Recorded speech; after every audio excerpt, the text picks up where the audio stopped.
ರೇಣುಕಾಸ್ವಾಮಿ ಕೊಲೆ ಕೇಸ್ಗೆ ಸಂಬಂಧಪಟ್ಟಂತೆ ಆರೋಪಿ ದರ್ಶನ್ ಆರಂಭದಿಂದಲೂ ಕೂಡ ಜಾಮೀನು ಸಿಗಬೇಕು ಅನ್ನುವಂತಹ ನಿಟ್ಟಿನಲ್ಲಿ ಎಲ್ಲಾ ರೀತಿಯಲ್ಲೂ ಕೂಡ ಪ್ರಯತ್ನಗಳನ್ನ ಮಾಡ್ತಾ ಇದ್ರು.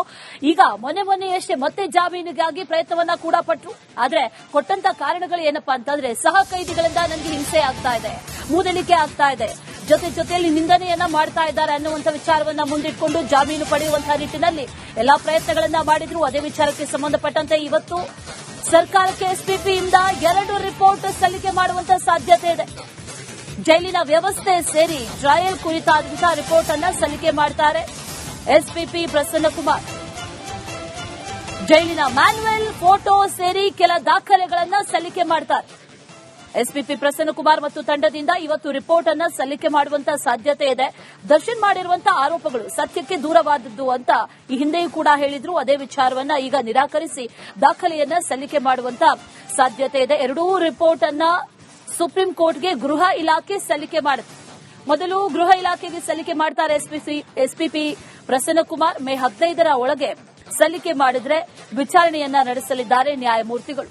ದರ್ಶನ್ ಸಾಕಷ್ಟು ಆರೋಪಗಳನ್ನ ಮಾಡಿದ್ರು. ನನಗೆ ಜೀವಿಸುವ ಹಕ್ಕನ್ನು ಕೂಡ ಕಸಿದುಕೊಳ್ಳಲಾಗಿದೆ, ಸಹ ಕೈದಿಗಳು ಬೆದರಿಕೆಯನ್ನ ಹಾಕ್ತಾ ಇದ್ದಾರೆ, ಮೂದಲಿಸ್ತಾ ಇದ್ದಾರೆ, ನಿಂದನೆಯನ್ನ ಮಾಡ್ತಾ ಇದ್ದಾರೆ, ಹಾಗಾಗಿ ನನಗೆ ಜಾಮೀನು ಕೊಡಬೇಕು ಅನ್ನುವಂತ ಮಾತನ್ನ ಮುಂದಿಟ್ಕೊಂಡು ವಿಚಾರಣೆ ನಡೀತಾ ಇತ್ತು. ಇದೇ ವಿಚಾರಕ್ಕೆ ಸಂಬಂಧಪಟ್ಟಂತೆ ಜೈಲಿನಲ್ಲಿ ಅಸಲಿಗೆ ಯಾವ ರೀತಿಯಲ್ಲಿದೆ, ಅದರ ಜೊತೆಯಲ್ಲಿ ಜೈಲಿನ ಮ್ಯಾನ್ಯುವಲ್ ಏನು, ಆ ಮ್ಯಾನ್ಯುವಲ್ ಪ್ರೋಟೋಕಾಲ್ ಎಲ್ಲವನ್ನೂ ಕೂಡ ಫಾಲೋ ಮಾಡಲಾಗ್ತಾ ಇದೆಯಾ, ಎಲ್ಲ ವಿಚಾರಕ್ಕೆ ಸಂಬಂಧಪಟ್ಟಂತೆ 2 ವರದಿ ಸಿದ್ದವಾಗಿದೆ, ಅದನ್ನ ಸಬ್ಮಿಟ್ ಮಾಡ್ತಾರೆ. ಇದೇ ವಿಚಾರಕ್ಕೆ ಸಂಬಂಧಪಟ್ಟಂತೆ ಡೀಟೇಲ್ಸ್ ಅನ್ನ ಕೊಡ್ತಾರೆ ನಮ್ಮ ಪ್ರತಿನಿಧಿ ಅಭಿಷೇಕ್ ಜಯಶಂಕರ್. ನೇರ ಸಂಪರ್ಕದಲ್ಲಿ ಜಾಯಿನ್ ಆಗಿದ್ದಾರೆ. ಅಭಿಷೇಕ್, ಸಾಕಷ್ಟು ಆರೋಪಗಳನ್ನ ಮಾಡಿದ್ರು. ಈ ಹಿಂದೆಯೂ ಕೂಡ ಈ ಆರೋಪಗಳು ಎಲ್ಲವೂ ಕೂಡ ಸತ್ಯಕ್ಕೆ ದೂರವಾದದ್ದು ಅನ್ನುವಂಥದ್ದನ್ನ ಕೂಡ ಹೇಳಿದ್ರು. ಈಗ 2 ರಿಪೋರ್ಟ್ ರೆಡಿ ಇದೆ. ಈ ರಿಪೋರ್ಟ್ ಅಲ್ಲಿ ಏನಿದೆ, ಯಾವಾಗ ಸಲ್ಲಿಕೆ ಮಾಡ್ತಾರೆ, ಡೀಟೇಲ್ಸ್ ಅನ್ನ ಕೊಡೋದಾದ್ರೆ ಅಭಿಷೇಕ್.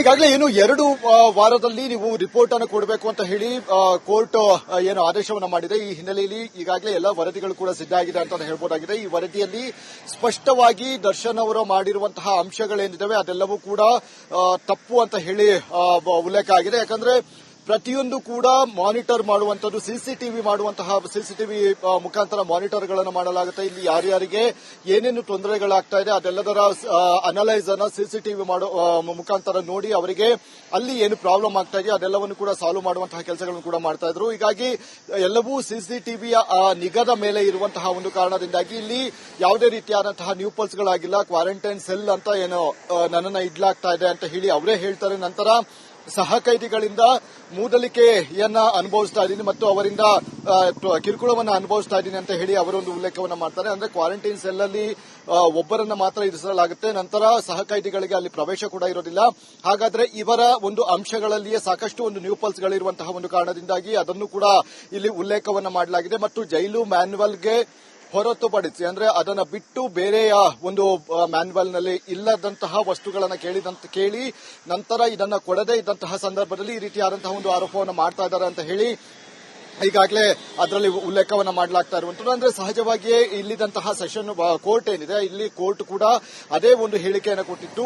ನಿಯಮಾವಳಿಯಲ್ಲಿ ಅಂದ್ರೆ ಆ ಒಂದು ಬುಕ್ ನಲ್ಲಿ ಏನಿದೆಯೋ, ನಿಮ್ಮ ಮ್ಯಾನ್ಯುವಲ್ ನಲ್ಲಿ ಏನಿದೆಯೋ ಅದನ್ನ ಮಾತ್ರ ಕೊಡುವಂತಹ ಒಂದು ಇದೆ. ನೀವೇನು ವಿಶೇಷ ಕೈದಿಗಳ ಏನು ಅಲ್ಲ, ನೀವು ಕೂಡ ಒನ್ ಆಫ್ ದಿ ಎಲ್ಲರೂ ಯಾವ ರೀತಿ ಇದನ್ನ ಮಾಡ್ತಾರೋ, ಅಂದ್ರೆ ಯಾವ ರೀತಿ ಇಲ್ಲಿ ಬಂದಿಗಳಾಗಿರ್ತಾರೋ ನೀವು ಕೂಡ ಸಹಜವಾದಂತಹ ಒಂದು ಕಾಮನ್ ಮ್ಯಾನ್ ಆಗಿ ಬಂದಿರುವಂತದ್ದು. ಹೀಗಾಗಿ ಎಲ್ಲವೂ ಕೂಡ ನಿಮಗೆ ವಿಶೇಷ ಸವಲತ್ತನ್ನು ಕೊಡೋದಕ್ಕೆ ಆಗೋದಿಲ್ಲ, ನೀವು ಚಿತ್ರರಂಗದ ನಟರು ಅಂತ ಹೇಳಿದ ತಕ್ಷಣ. ಹೀಗಾಗಿ ಇಂತಹ ಒಂದು ಬೇಡಿಕೆಗಳನ್ನು ಸಲ್ಲಿಸೋದು ಬೇಡ ಅಂತ ಹೇಳಿ ಈ ಕೆಳ ಹಂತದ ನ್ಯಾಯಾಲಯ ಕೂಡ ಒಂದು ವಿಧಾನ ಮಾಡಿತ್ತು. ಹೀಗಾಗಿ ಅವರು ಕೇಳುವಂತಹ ಪ್ರಕಾರ ಮನೆ ಊಟ ಬೇಕು ಮತ್ತು ಸಂದರ್ಶನಕ್ಕೆ ಸಾಕಷ್ಟು ಸಮಯವನ್ನು ಕೊಡಬೇಕು, ಅಂದ್ರೆ ಕುಟುಂಬದ ಸಂದರ್ಶನಕ್ಕೆ ಇದು ಮಾಡಬೇಕಾಗುತ್ತೆ. ಹೀಗೆಲ್ಲ ಇಷ್ಟೆಲ್ಲ ಒಂದು ಅಂಶಗಳನ್ನ ಉಲ್ಲೇಖವನ್ನ ಮಾಡಿ ಅಲ್ಲಿ ವಿಧಾನ ಮಾಡ್ತಾ ಇದ್ದಾರೆ. ಅದರ ಜೊತೆಗೆ ಸಾಕ್ಷಿಗಳನ್ನ ಇಲ್ಲಿಯವರೆಗೆ 10 ಸಾಕ್ಷಿಗಳನ್ನು ಮಾತ್ರ ಈಗ ವಿಚಾರಣೆಯನ್ನು ನಡೆಸ್ತಾ ಇರುವಂತದ್ದು. ಆದರೆ ಇನ್ನೂ ಕೂಡ ಸಾಕ್ಷಿಗಳು ಇರುವಂತಹ ಕಾರಣದಿಂದಾಗಿ ಇದು ಒಂದು ಸುದೀರ್ಘವಾಗಿ ವಿಚಾರಣೆ ಟ್ರಯಲ್ ಮುಂದುವರಿಯುವಂತಹ ಸಾಧ್ಯತೆ ಇದೆ. ಹೀಗಾಗಿ ನನಗೆ ಜಾಮೀನನ್ನು ಕೊಡಿ ಅಂತ ಹೇಳಿ ಅವರು ಉಲ್ಲೇಖವನ್ನ ಮಾಡಿದ್ದಾರೆ. ಇಲ್ಲಿ ಸಹಜವಾಗಿಯೇ 200ಕ್ಕೂ ಹೆಚ್ಚು ಸಾಕ್ಷಿಗಳು ಏನಿದೆ ಆ ಸಾಕ್ಷಿಗಳನ್ನ ವಿಚಾರಣೆಯನ್ನ ಎರಡೂ ಪರ ವಕೀಲರೇನಿದೆ ಅಂದ್ರೆ ಎರಡು ಕಡೆಯ ವಕೀಲರು ಮಾಡಬೇಕಾಗತ್ತೆ. ಅಕ್ಯೂಸ್ ಕಡೆ ವಕೀಲರು ಮತ್ತು ಅಪೋಸಿಟ್ ಅಂದ್ರೆ ಪ್ರಸನ್ನ ಕುಮಾರ್ ಏನಿದ್ದಾರೆ ಅವರು ಕೂಡ ಮಾಡಬೇಕಾಗತ್ತೆ ಒಬ್ಬ ಅಕ್ಯೂಸ್ ನ. ಹೀಗಾಗಿ 17 ಅಕ್ಯೂಸ್ ಗಳನ್ನ ಅವರವರ ಪರವಾದಂತಹ ವಕೀಲರು ವಿಚಾರಣೆ ನಡೆಸುವಂತದ್ದು, ಕ್ರಾಸ್ ಎಕ್ಸಾಮಿನೇಷನ್ ಮಾಡುವಂತಹ ಸಲುವಾಗಿ ಸಹಜವಾಗಿಯೇ ಇದು ಡಿಲೇ ಆಗೇ ಆಗುತ್ತೆ. ಈ ಒಂದು ಕೋರ್ಟ್ ಪ್ರೊಸೀಜರ್ನ ಈ ರೀತಿ ಇರುವಂತಹ ಕಾರಣದಿಂದಾಗಿ ಡಿಲೇ ಆಗ್ತಾ ಇದೆಯೇ ಹೊರತು ನಾವು ಇಂಟೆನ್ಷನಲಿ ಇಲ್ಲ ಅಂತ ಹೇಳಿ ಒಂದು ರಿಪೋರ್ಟ್ ಅನ್ನು ಕೂಡ ಈಗಾಗಲೇ ಸಿದ್ಧಪಡಿಸಿರುವಂತದ್ದು. ಇಲ್ಲಿ ಮೊದಲಿಗೆ ಗೃಹ ಇಲಾಖೆಗೆ ರಿಪೋರ್ಟ್ ಅನ್ನು ಸಲ್ಲಿಕೆ ಆಗುತ್ತೆ, ನಂತರ ನ್ಯಾಯಾಲಯದ ಮುಖಾಂತರ ಸುಪ್ರೀಂ ಕೋರ್ಟ್ಗೆ ಒಂದು ವರದಿಯನ್ನು ಹೋಗುತ್ತೆ. ಹೀಗಾಗಿ ಇಲ್ಲಿ ಮಾಡಿರುವಂತಹ ಅಂಶಗಳು ಎಷ್ಟು ಸರಿ ಎಷ್ಟು ಸುಳ್ಳು ಅನ್ನುವಂತಹ ನಿಟ್ಟಿನಲ್ಲಿ ಮುಂದಿನ ದಿನಗಳಲ್ಲಿ ಸುಪ್ರೀಂ ಕೋರ್ಟ್ ಅನಲೈಸ್ ಮಾಡಿ ಕ್ರಮವನ್ನು ಕೈಗೊಳ್ಳುತ್ತೆ. Ashwini. All right Abhishek, thank you ಡೀಟೇಲ್ಸ್ಗೆ. ರೇಣುಕಾ ಸ್ವಾಮಿ ಕೊಲೆ ಕೇಸ್ಗೆ ಸಂಬಂಧಪಟ್ಟಂತೆ ಆರೋಪಿ ದರ್ಶನ್ ಆರಂಭದಿಂದಲೂ ಕೂಡ ಜಾಮೀನು ಸಿಗಬೇಕು ಅನ್ನುವಂತಹ ನಿಟ್ಟಿನಲ್ಲಿ ಎಲ್ಲಾ ರೀತಿಯಲ್ಲೂ ಕೂಡ ಪ್ರಯತ್ನಗಳನ್ನ ಮಾಡ್ತಾ ಇದ್ರು. ಈಗ ಮೊನ್ನೆಯಷ್ಟೇ ಮತ್ತೆ ಜಾಮೀನಿಗಾಗಿ ಪ್ರಯತ್ನವನ್ನ ಕೂಡ ಪಟ್ಟರು. ಆದ್ರೆ ಕೊಟ್ಟಂತ ಕಾರಣಗಳು ಏನಪ್ಪಾ ಅಂತಂದ್ರೆ ಸಹ ಕೈದಿಗಳಿಂದ ನನಗೆ ಹಿಂಸೆ ಆಗ್ತಾ ಇದೆ, ಮೂದಲಿಕೆ ಆಗ್ತಾ ಇದೆ, ಜೊತೆಯಲ್ಲಿ ನಿಂದನೆಯನ್ನ ಮಾಡ್ತಾ ಇದ್ದಾರೆ ಅನ್ನುವಂಥ ವಿಚಾರವನ್ನ ಮುಂದಿಟ್ಕೊಂಡು ಜಾಮೀನು ಪಡೆಯುವಂತಹ ನಿಟ್ಟಿನಲ್ಲಿ ಎಲ್ಲಾ ಪ್ರಯತ್ನಗಳನ್ನ ಮಾಡಿದ್ರು. ಅದೇ ವಿಚಾರಕ್ಕೆ ಸಂಬಂಧಪಟ್ಟಂತೆ ಇವತ್ತು ಸರ್ಕಾರಕ್ಕೆ ಎಸ್ಪಿಪಿಯಿಂದ 2 ರಿಪೋರ್ಟ್ ಸಲ್ಲಿಕೆ ಮಾಡುವಂತಹ ಸಾಧ್ಯತೆ ಇದೆ. ಜೈಲಿನ ವ್ಯವಸ್ಥೆ ಸೇರಿ ಟ್ರಯಲ್ ಕುರಿತಾದಂತಹ ರಿಪೋರ್ಟ್ ಅನ್ನ ಸಲ್ಲಿಕೆ ಮಾಡ್ತಾರೆ ಎಸ್ಪಿಪಿ ಪ್ರಸನ್ನ ಕುಮಾರ್. ಜೈಲಿನ ಮ್ಯಾನ್ಯುವಲ್, ಫೋಟೋ ಸೇರಿ ಕೆಲ ದಾಖಲೆಗಳನ್ನ ಸಲ್ಲಿಕೆ ಮಾಡ್ತಾರೆ. ಎಸ್ಪಿಪಿ ಪ್ರಸನ್ನ ಕುಮಾರ್ ಮತ್ತು ತಂಡದಿಂದ ಇವತ್ತು ರಿಪೋರ್ಟ್ ಅನ್ನ ಸಲ್ಲಿಕೆ ಮಾಡುವಂತಹ ಸಾಧ್ಯತೆ ಇದೆ. ದರ್ಶನ್ ಮಾಡಿರುವಂತಹ ಆರೋಪಗಳು ಸತ್ಯಕ್ಕೆ ದೂರವಾದದ್ದು ಅಂತ ಈ ಹಿಂದೆಯೂ ಕೂಡ ಹೇಳಿದ್ರು. ಅದೇ ವಿಚಾರವನ್ನ ಈಗ ನಿರಾಕರಿಸಿ ದಾಖಲೆಯನ್ನ ಸಲ್ಲಿಕೆ ಮಾಡುವಂತಹ ಸಾಧ್ಯತೆ ಇದೆ. ಎರಡೂ ರಿಪೋರ್ಟ್ ಅನ್ನ ಸುಪ್ರೀಂ ಕೋರ್ಟ್ಗೆ ಗೃಹ ಇಲಾಖೆ ಸಲ್ಲಿಕೆ ಮಾಡುತ್ತೆ. ಮೊದಲು ಗೃಹ ಇಲಾಖೆಗೆ ಸಲ್ಲಿಕೆ ಮಾಡ್ತಾರೆ ಎಸ್ಪಿಪಿ ಪ್ರಸನ್ನ ಕುಮಾರ್. ಮೇ 15ರ ಒಳಗೆ ಸಲ್ಲಿಕೆ ಮಾಡಿದ್ರೆ ವಿಚಾರಣೆಯನ್ನ ನಡೆಸಲಿದ್ದಾರೆ ನ್ಯಾಯಮೂರ್ತಿಗಳು. ದರ್ಶನ್ ಸಾಕಷ್ಟು ಆರೋಪಗಳನ್ನ ಮಾಡಿದ್ರು. ನನಗೆ ಜೀವಿಸುವ ಹಕ್ಕನ್ನು ಕೂಡ ಕಸಿದುಕೊಳ್ಳಲಾಗಿದೆ, ಸಹ ಕೈದಿಗಳು ಬೆದರಿಕೆಯನ್ನ ಹಾಕ್ತಾ ಇದ್ದಾರೆ, ಮೂದಲಿಸ್ತಾ ಇದ್ದಾರೆ, ನಿಂದನೆಯನ್ನ ಮಾಡ್ತಾ ಇದ್ದಾರೆ, ಹಾಗಾಗಿ ನನಗೆ ಜಾಮೀನು ಕೊಡಬೇಕು ಅನ್ನುವಂತ ಮಾತನ್ನ ಮುಂದಿಟ್ಕೊಂಡು ವಿಚಾರಣೆ ನಡೀತಾ ಇತ್ತು. ಇದೇ ವಿಚಾರಕ್ಕೆ ಸಂಬಂಧಪಟ್ಟಂತೆ ಜೈಲಿನಲ್ಲಿ ಅಸಲಿಗೆ ಯಾವ ರೀತಿಯಲ್ಲಿದೆ, ಅದರ ಜೊತೆಯಲ್ಲಿ ಜೈಲಿನ ಮ್ಯಾನ್ಯುವಲ್ ಏನು, ಆ ಮ್ಯಾನ್ಯುವಲ್ ಪ್ರೋಟೋಕಾಲ್ ಎಲ್ಲವನ್ನೂ ಕೂಡ ಫಾಲೋ ಮಾಡಲಾಗ್ತಾ ಇದೆಯಾ, ಎಲ್ಲ ವಿಚಾರಕ್ಕೆ ಸಂಬಂಧಪಟ್ಟಂತೆ 2 ವರದಿ ಸಿದ್ಧವಾಗಿದೆ, ಅದನ್ನ ಸಬ್ಮಿಟ್ ಮಾಡ್ತಾರೆ. ಇದೇ ವಿಚಾರಕ್ಕೆ ಸಂಬಂಧಪಟ್ಟಂತೆ ಡೀಟೇಲ್ಸ್ ಅನ್ನ ಕೊಡ್ತಾರೆ ನಮ್ಮ ಪ್ರತಿನಿಧಿ ಅಭಿಷೇಕ್ ಜಯಶಂಕರ್. ನೇರ ಸಂಪರ್ಕದಲ್ಲಿ ಜಾಯಿನ್ ಆಗಿದ್ದಾರೆ. ಅಭಿಷೇಕ್, ಸಾಕಷ್ಟು ಆರೋಪಗಳನ್ನ ಮಾಡಿದ್ರು. ಈ ಹಿಂದೆಯೂ ಕೂಡ ಈ ಆರೋಪಗಳು ಎಲ್ಲವೂ ಕೂಡ ಸತ್ಯಕ್ಕೆ ದೂರವಾದದ್ದು ಅನ್ನುವಂಥದ್ದನ್ನ ಕೂಡ ಹೇಳಿದ್ರು. ಈಗ 2 ರಿಪೋರ್ಟ್ ರೆಡಿ ಇದೆ. ಈ ರಿಪೋರ್ಟ್ ಅಲ್ಲಿ ಏನಿದೆ, ಯಾವಾಗ ಸಲ್ಲಿಕೆ ಮಾಡ್ತಾರೆ, ಡೀಟೇಲ್ಸ್ ಅನ್ನ ಕೊಡೋದಾದ್ರೆ ಅಭಿಷೇಕ್.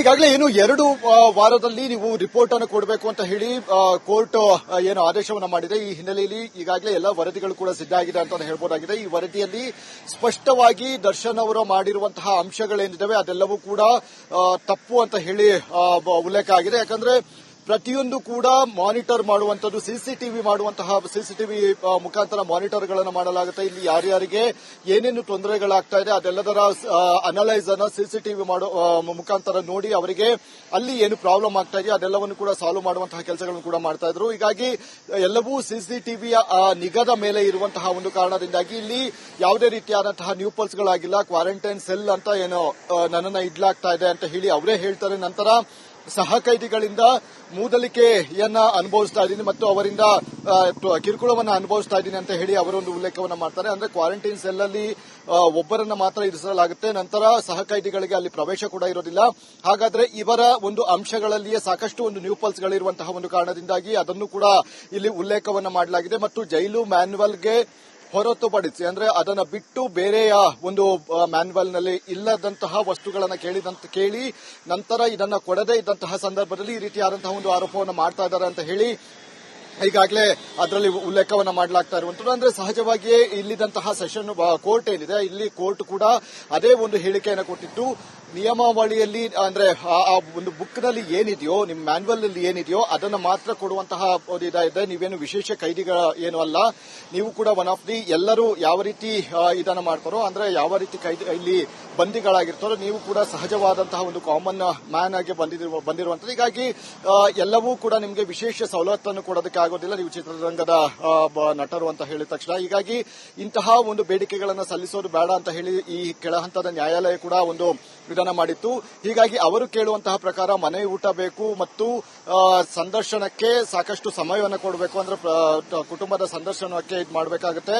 ಹೀಗೆಲ್ಲ ಇಷ್ಟೆಲ್ಲ ಒಂದು ಅಂಶಗಳನ್ನ ಉಲ್ಲೇಖವನ್ನ ಮಾಡಿ ಅಲ್ಲಿ ಇದನ್ನ ಮಾಡ್ತಾ ಇದ್ದಾರೆ. ಅದರ ಜೊತೆಗೆ ಸಾಕ್ಷಿಗಳನ್ನ ಇಲ್ಲಿಯವರೆಗೆ 10 ಸಾಕ್ಷಿಗಳನ್ನು ಮಾತ್ರ ಈಗ ವಿಚಾರಣೆಯನ್ನು ನಡೆಸ್ತಾ ಇರುವಂತದ್ದು. ಆದರೆ ಇನ್ನೂ ಕೂಡ ಸಾಕ್ಷಿಗಳು ಇರುವಂತಹ ಕಾರಣದಿಂದಾಗಿ ಇದು ಒಂದು ಸುದೀರ್ಘವಾಗಿ ವಿಚಾರಣೆ ಟ್ರಯಲ್ ಮುಂದುವರಿಯುವಂತಹ ಸಾಧ್ಯತೆ ಇದೆ. ಹೀಗಾಗಿ ನನಗೆ ಜಾಮೀನನ್ನು ಕೊಡಿ ಅಂತ ಹೇಳಿ ಅವರು ಉಲ್ಲೇಖವನ್ನು ಮಾಡಿದ್ದಾರೆ. ಇಲ್ಲಿ ಸಹಜವಾಗಿಯೇ 200ಕ್ಕೂ ಹೆಚ್ಚು ಸಾಕ್ಷಿಗಳು ಏನಿದೆ ಆ ಸಾಕ್ಷಿಗಳನ್ನ ವಿಚಾರಣೆಯನ್ನ ಎರಡೂ ಪರ ವಕೀಲರೇನಿದೆ ಅಂದ್ರೆ ಎರಡು ಕಡೆಯ ವಕೀಲರು ಮಾಡಬೇಕಾಗುತ್ತೆ. ಅಕ್ಯೂಸ್ ಕಡೆ ವಕೀಲರು ಮತ್ತು ಅಪೋಸಿಟ್ ಅಂದ್ರೆ ಪ್ರಸನ್ನ ಕುಮಾರ್ ಏನಿದ್ದಾರೆ ಅವರು ಕೂಡ ಮಾಡಬೇಕಾಗುತ್ತೆ ಒಬ್ಬ ಅಕ್ಯೂಸ್ ನ. ಹೀಗಾಗಿ 17 ಅಕ್ಯೂಸ್ ಗಳನ್ನ ಅವರವರ ಪರವಾದಂತಹ ವಕೀಲರು ವಿಚಾರಣೆ ನಡೆಸುವಂತದ್ದು, ಕ್ರಾಸ್ ಎಕ್ಸಾಮಿನೇಷನ್ ಮಾಡುವಂತಹ ಸಲುವಾಗಿ ಸಹಜವಾಗಿಯೇ ಇದು ಡಿಲೇ ಆಗೇ ಆಗುತ್ತೆ. ಈ ಒಂದು ಕೋರ್ಟ್ ಪ್ರೊಸೀಜರ್ನ ಈ ರೀತಿ ಇರುವಂತಹ ಕಾರಣದಿಂದಾಗಿ ಡಿಲೇ ಆಗ್ತಾ ಇದೆಯೇ ಹೊರತು ನಾವು ಇಂಟೆನ್ಷನಲಿ ಇಲ್ಲ ಅಂತ ಹೇಳಿ ಒಂದು ರಿಪೋರ್ಟ್ ಅನ್ನು ಕೂಡ ಈಗಾಗಲೇ ಸಿದ್ದಪಡಿಸಿರುವಂತದ್ದು. ಇಲ್ಲಿ ಮೊದಲಿಗೆ ಗೃಹ ಇಲಾಖೆಗೆ ರಿಪೋರ್ಟ್ ಅನ್ನು ಸಲ್ಲಿಕೆ ಆಗುತ್ತೆ, ನಂತರ ನ್ಯಾಯಾಲಯದ ಮುಖಾಂತರ ಸುಪ್ರೀಂ ಕೋರ್ಟ್ಗೆ ಒಂದು ವರದಿಯನ್ನು ಹೋಗುತ್ತೆ. ಹೀಗಾಗಿ ಇಲ್ಲಿ ಮಾಡಿರುವಂತಹ ಅಂಶಗಳು ಎಷ್ಟು ಸರಿ ಎಷ್ಟು ಸುಳ್ಳು ಅನ್ನುವಂತಹ ನಿಟ್ಟಿನಲ್ಲಿ ಮುಂದಿನ ದಿನಗಳಲ್ಲಿ ಸುಪ್ರೀಂ ಕೋರ್ಟ್ ಅನಲೈಸ್ ಮಾಡಿ ಕ್ರಮವನ್ನು ಕೈಗೊಳ್ಳುತ್ತೆ. Ashwini. All right Abhishek, thank you ಡೀಟೇಲ್ಸ್ಗೆ.